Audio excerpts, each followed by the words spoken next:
DA নিয়ে আবারও খুব গুরুত্বপূর্ণ আপডেট।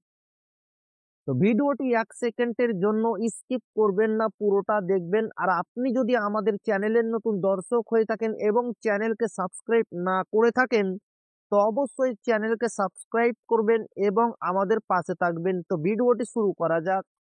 সিদ্ধান্ত বদলে নিলেন মুখ্যমন্ত্রী, বাড়ানো হলো 3% ডিএ। কবে থেকে অ্যাকাউন্টে ঢুকবে এই বর্ধিত টাকা? সিদ্ধান্ত বদলে নিলেন মুখ্যমন্ত্রী, বাড়ানো হলো 3% ডিএ। কবে থেকে অ্যাকাউন্টে ঢুকবে এই বর্ধিত টাকা? বছরের শুরুতেই সরকারি কর্মীদের জন্য দারুণ সুখবর দিল রাজ্য সরকার। খুশির আমেজ সরকারি কর্মচারী মহলে। মন্ত্রিসভার বৈঠকে এবার সরকারি কর্মীদের 3% ভাতা অনুমোদন দেওয়া হয়েছে। 2016 সালের 1 জানুয়ারি থেকে সংশোধিত বেতন স্কেলে 53% মহার্ঘ ভাতা পাবেন রাজ্যের লক্ষ লক্ষ সরকারি কর্মীরা। ইতিমধ্যেই মহার্ঘ ভাতা বাড়িয়েছে কেন্দ্রীয় সরকার, এতে অত্যন্ত খুশি কর্মচারীরা। 2024 সালের 1 জুলাই থেকে মিলবে এই বর্ধিত মহার্ঘ ভাতার টাকা।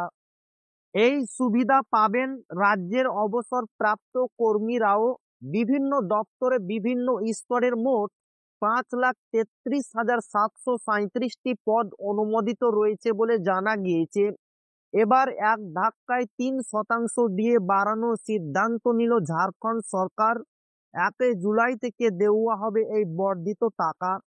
তো এই ছিল ডিএ নিয়ে খুব গুরুত্বপূর্ণ আপডেট, যা আপনাদের মাঝে শেয়ার করলাম। তো ভিডিওটি ভালো লাগলে অবশ্যই আপনার বন্ধুদের শেয়ার করবেন, যাতে তাদেরও উপকার হয়। আর আপনি যদি এখনো আমাদের চ্যানেলকে সাবস্ক্রাইব না করে থাকেন, তো অবশ্যই চ্যানেলকে সাবস্ক্রাইব করবেন এবং আমাদের পাশে থাকবেন। তো আবারও দেখা হবে ডিএ রিলেটেড খুব গুরুত্বপূর্ণ ভিডিওতে।